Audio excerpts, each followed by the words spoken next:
ഇത് അച്ഛന്റെ നമ്പറായിരുന്നു. ഹലോ, ഇത് ആരാ ഇത്? മറ്റേ അച്ഛനല്ലേ? ആരാ ഇത്? ഞാൻ തൃശ്ശൂരിൽ നിന്നാണ് വിളിക്കുന്നേ. ആഹാ. ആ അച്ഛോ, എനിക്ക് അച്ഛനോട് ഭയങ്കര ബഹുമാനമാണ്.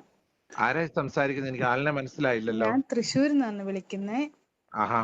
എന്നെ വിളിച്ചതാ. ആ, എനിക്ക് മനസ്സിലായില്ല. എവിടുന്ന വിളിക്കുന്നത്, എന്താ വിളിക്കുന്ന കാര്യം? തൃശ്ശൂരിൽ നിന്നാണ് ഞാൻ വിളിക്കുന്നേ. വാ.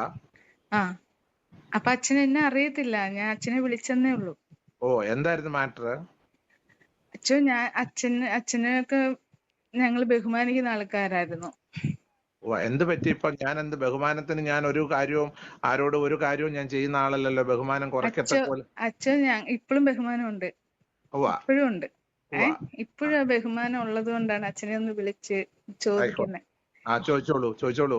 അച്ഛോ, എന്തിനാ അച്ഛോ, പാവല്ലേ കൊച്ച്, അങ്ങനെ പറയാൻ പാടുണ്ടോ? ആര് പാവല്ലേ? കിച്ചുവിന്റെ കാര്യമാണ് പറയുന്നത്. ഞാൻ രാഹുൽ ദാസിനെ പറ്റി മോശമായിട്ട് ഒരു കാര്യവും പറഞ്ഞിട്ടില്ല. പറയാൻ തുടങ്ങി കഴിഞ്ഞാൽ നിൽക്കാൻ ഒക്കാത്ത പോലെ പറയേണ്ടി വരും. പക്ഷെ എനിക്ക് പറയേണ്ട ആവശ്യമില്ല. പറയിപ്പിക്കുകയാണ് സോഷ്യൽ മീഡിയയിൽ എന്നെ കൊണ്ട്. അച്ഛോ, ഇനി ആ കൊച്ചായി 11 വയസ്സ് തൊട്ട് 20 വയസ്സ്, ഓക്കെ, ആ ഒരു കാലഘട്ടത്തിൽ ചെയ്ത തെറ്റ് നമ്മള് തിരുത്തി കൊടുക്കേണ്ട ഒരാളല്ലേ. ഞാൻ ചോദിച്ചത് ആ കുട്ടി ചെയ്ത തെറ്റ് എന്താണെന്നുള്ളത്. എനിക്ക് ഒരാളുടെ തെറ്റിനെ പറ്റിയല്ല ഞാൻ അവിടെ പറയാനിടയായത്. ഇവിടെ വന്ന് ഇപ്പൊ ഈ പോലീസ് സ്റ്റേഷനിൽ നിന്ന് വന്ന എൻക്വയറികൾക്ക് എനിക്ക് ഉത്തരം കൊടുക്കേണ്ടതായിട്ട് വന്നിട്ടുണ്ട്. ഞാൻ സ്റ്റേറ്റ്മെന്റ് കൊടുക്കേണ്ടതായിട്ട് വന്നിട്ടുണ്ട്. അപ്പൊ അതെന്തുവാണ് സിസ്റ്ററോട് എനിക്ക് ഫോണിൽ കൂടെ പറയാൻ ബുദ്ധിമുട്ടുണ്ടെന്ന് വിചാരിച്ചോ? പോലീസ് എന്നോട് കോൺഫിഡൻഷ്യൽ ആയിട്ട് വെച്ചേക്കുന്ന കാര്യങ്ങൾ എനിക്ക് പുറത്ത് പറയാനൊക്കാത്ത ചില കാര്യങ്ങളുണ്ട് സിസ്റ്ററെ.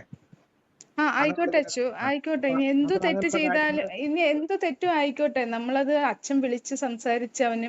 എനിക്ക് അതിന്റെ ഫോൺ നമ്പർ അറിയത്തില്ല. നമ്മളങ്ങനെ വിളിക്കാൻ നമ്മളങ്ങനെ, കാരണം അച്ഛനും ഒരു അമ്മയില്ലാത്ത ഒരു കൊച്ച്. ഞാൻ ഹിന്ദുവാണ്.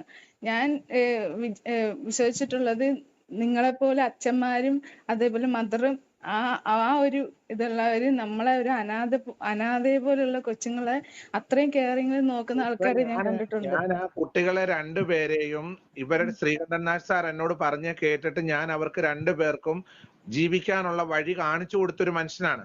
പക്ഷെങ്കിൽ എനിക്ക് സിസ്റ്ററെ എവിടെ നിന്ന് പോലും അറിയത്തില്ല. ഒരു പരിചയമില്ലാത്ത ഒരാളെന്നെ വിളിക്കുമ്പോൾ എനിക്ക് പറയാൻ എത്രയേ ഉള്ളൂ. ഇല്ല, അച്ഛൻ എനിക്കത് കൂടുതൽ അറിയാൻ വേണ്ടിയിട്ടല്ല ഞാൻ വിളിച്ചത്. അച്ഛാ, എനിക്ക് അത് അറിയാൻ വേണ്ടിയിട്ടല്ല, ഞാൻ അച്ഛനോട് ഒരു കാര്യം ചോദിക്കാൻ വേണ്ടി വിളിച്ചെന്നേ ഉള്ളൂ.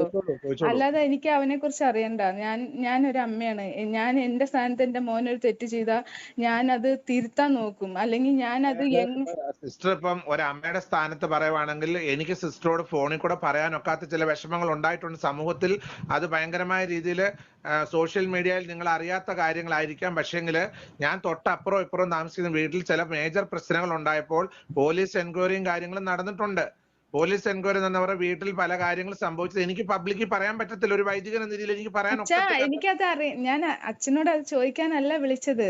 അവൻ എന്താ ചെയ്തെന്ന് ചോദിക്കാനല്ല ഞാൻ വിളിച്ചത്. എനിക്ക് ആ പയ്യനോട് യാതൊരു പേഴ്സണൽ വൈരാഗ്യങ്ങളില്ല. ഞാൻ ഒറ്റ കാര്യം കുഞ്ഞിനോട് പറഞ്ഞുള്ളൂ, നീ സ്റ്റാൻഡേർഡ് ആയിട്ട് നല്ലൊരു വിദ്യാഭ്യാസം ചെയ്ത് നല്ലൊരു ജോലി എടുത്ത് ജീവിക്കാൻ നോക്കണം. പ്രശ്നങ്ങളിൽ പെടരുത്. പ്രശ്നങ്ങളിൽ പെട്ടാൽ തീർച്ചയായിട്ടും നമുക്ക് എന്ത് ചെയ്യാൻ പറ്റും? രക്ഷിക്കാൻ കഴിയാത്ത സാഹചര്യങ്ങളിലേക്കാണ് കാര്യങ്ങൾ മൂവ് ചെയ്തുകൊണ്ടിരിക്കുന്നത്. എനിക്ക് രക്ഷിക്കാൻ പറ്റത്തില്ല, എന്നെ കൊണ്ട് രക്ഷിക്കാൻ പറ്റത്തില്ല. കാരണം ഇപ്പൊ അവന്റേതായ തൊഴിൽ നോക്കി. ഞാൻ പറഞ്ഞ എത്രയോ മക്കൾ അമ്മയെ കൊല്ലുന്നു, അല്ലെങ്കിൽ ഓരോ കഞ്ചാവ് പിടിക്കുന്നു. ഇപ്പോഴത്തെ കാലഘട്ടങ്ങളിൽ എന്തെല്ലാം ചെയ്ത് എന്തൊക്കെ പീഡന കേസുകൾ വിടുന്നു, എന്തൊക്കെ ചെയ്യുന്നു. എന്നിട്ട് അവര് ആരെ പീഡിപ്പിച്ചത് ഞാൻ എവിടെയും പറഞ്ഞിട്ടില്ല. കഞ്ചാവ് മോഷ്ടിച്ചെന്നോ കഞ്ചാവ് കൊണ്ടുപോയെന്നൊന്നും ഞാൻ എവിടെയും പറഞ്ഞിട്ടില്ല. അച്ഛൻ പറഞ്ഞെന്നല്ല ഞാൻ പറയുന്നേ. പറയത്തുമില്ല. നമ്മൾ ചെയ്യാത്ത കാര്യത്തെ പറ്റി ഒന്നും ഞാൻ പറഞ്ഞിട്ടില്ല. അച്ഛൻ പറഞ്ഞെന്നല്ല ഞാൻ പറയുന്നേ. പിന്നെ എങ്ങനെയാ സിസ്റ്റർ എന്നെ അല്ല, ഞാൻ പറയുന്നത് അങ്ങനെയുള്ള പിള്ളേരും നമ്മുടെ ഇവിടെ ഇപ്പോഴത്തെ സിറ്റുവേഷനിൽ ഉണ്ട്. എന്നിട്ട് അവര് ജോലി പോലും ചെയ്യാണ്ട് വീട്ടുകാരുടെ ചെലവുമേ നടക്കുന്ന പിള്ളേരും ഉണ്ട്. എന്നിട്ട് അവന്റേതായ കാര്യം നോക്കി. അവനൊരു ഒന്നുമില്ലെങ്കിൽ ഒരു അമ്മയും അച്ഛനും ഇല്ലാത്തൊരു കൊച്ചല്ലേ. അച്ഛൻ വിളിച്ച് കുട്ടീനോടുണ്ടല്ലോ, ആ ഒരു ദയവ് ആ കുട്ടീനോടുണ്ടല്ലോ. പക്ഷേങ്കില് അമ്മയും അച്ഛനും ഇല്ലാത്തൊരു കുട്ടി ഇപ്പം അവന്റെ വളർത്തമ്മയുടെ ഭാഗത്തു നിന്ന് ഒരു തെറ്റ് വന്നിട്ടുണ്ടെന്നാണ് അവൻ പറയുന്നത് അല്ലേ? തെറ്റ് വന്നിട്ടുണ്ട്. ആ തെറ്റിനെ അവൻ പബ്ലിക്കിന്റെ മുമ്പിൽ കൊണ്ടുവന്ന് അവര് ക്യാൻസറിന് മെഡിസിൻ. ഇത്രയും പറഞ്ഞ സ്ഥിതിക്ക് ഞാൻ പറയാം. അത് വൈറലാണ്. അത് അവനല്ല കൊണ്ടുവന്നത്, വേറെ യൂട്യൂബറാണ് അത് അതിന്റെ അകത്തുനിന്ന് എടുത്തിട്ട് അത് പുറത്തു കൊണ്ടുവന്നിട്ടത്. അത് കണ്ട കൊച്ചിന് വിഷമായി. അത് എങ്ങനെ അവരുടെ മുഖത്ത് നോക്കും എന്ന് വിചാരിച്ചാണ് ആ കൊച്ചു പോവാതിരുന്നത്. ആ കാര്യങ്ങളെ പറ്റി അവരുടെ ഫാമിലി ഇഷ്യൂ ആകുമ്പോ അവരാണ് അത് പുറത്തു പറയേണ്ടത്. നോബിൾ ഫിലിപ്പ് എന്ന് പറഞ്ഞ ബിഷപ്പ് അല്ല അതിനെപ്പറ്റി പറയേണ്ടത്. അവന് വിഷമമായ കാര്യങ്ങളിലും കൂടുതൽ വിഷമമായ കാര്യങ്ങൾ ഇവിടെ നാട്ടിൽ പല കാര്യങ്ങളും ഉണ്ടായിട്ടുണ്ട്. അപ്പൊ ഇവര് രണ്ടു കൂട്ടരും അങ്ങോട്ടും ഇങ്ങോട്ടും ഇത് പല കാര്യങ്ങളും ഫാമിലി ഇഷ്യൂ. അച്ഛൻ ഇവ ഒരു അച്ഛൻ ചിലപ്പോ കണ്ടിട്ടുണ്ട്. അച്ഛനെ ഞാൻ കുറ്റം പറഞ്ഞ അച്ഛനെ ഒരിക്കലും കുറ്റം പറയാൻ പറ്റില്ല. അച്ഛൻ അറിയാണ്ടാണ് സംസാരിക്കുന്നത് ഇപ്പൊ എനിക്ക് മനസ്സിലായി. ഇവ ഒരിക്കലും ഒരു കാര്യത്തിന് അവരെ കുറ്റം പറയാനോ ഒരു കാര്യത്തിന് വന്ന് അവനെ എന്തെല്ലാം പറഞ്ഞിട്ട് പോലും ലാസ്റ്റ് വരെ അവ ഒന്നും പറയാണ്ട് ലാസ്റ്റ് ഒരു ചെറുക്കന്റെ വീഡിയോ എടുത്ത് എത്രയോ ആൾക്കാർ ചെയ്തിട്ട് പോലും അവൻ പ്രതികരിച്ചില്ല. ആ ഒരു ചെറുക്കൻ ചെയ്തത് പ്രതികരിക്കാൻ ഒക്കാത്ത സാഹചര്യങ്ങൾ ഉണ്ടാകുമെന്ന് സിസ്റ്റർ മനസ്സിലാക്കേണ്ടതായിട്ടുണ്ട്. സിസ്റ്റർ ഒരു വൺ സൈഡ് എന്തുവാ ഇപ്പൊ ലാസ്റ്റ് അച്ഛൻ പറഞ്ഞു വരുന്നത് എന്തോ രേണുവിനെ കയറി പിടിച്ചു എന്നാണോ പറയാൻ? ഞാൻ പറഞ്ഞിട്ടില്ല. ഞാൻ പറയാത്ത കാര്യം എഴുതാപ്പുറം വായിക്കണ്ട.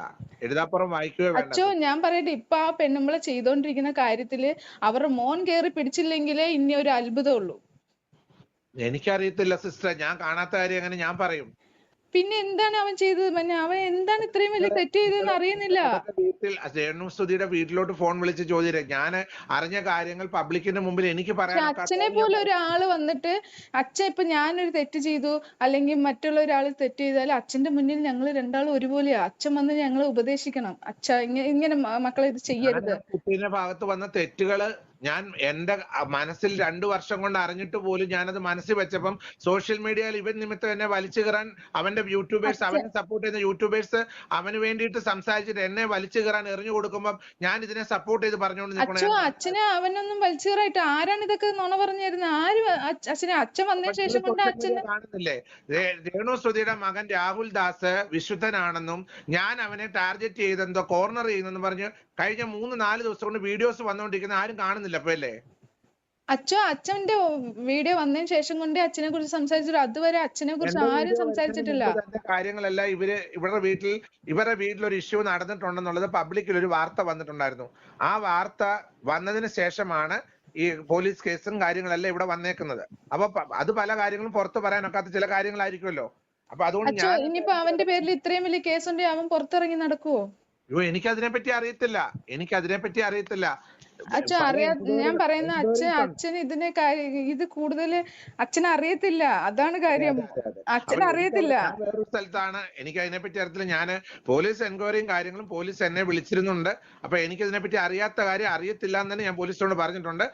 ഞാൻ പറയട്ടെ അച്ഛോ ഇനി എന്തെങ്കിലും ആവട്ടെ അച്ഛോ, എന്ത് വേണം ചെയ്യട്ടെ, ഇനി ഒരു വാക്ക് അച്ഛന്റെ ഭാഗത്തുനിന്ന് ഉണ്ടാവരുത്. കാരണം എന്താ വെച്ചാൽ അച്ഛന്റെ ഭാഗത്തുനിന്ന് ഉണ്ടാവെന്ന് പറഞ്ഞാൽ ഞാനൊരു അമ്മ ആയതുകൊണ്ട് അങ്ങനെ ഒരു മോനെ ഇട്ട് കൊടുക്കരുത്. അത്രേ ഞാൻ പറയുന്നുള്ളൂ.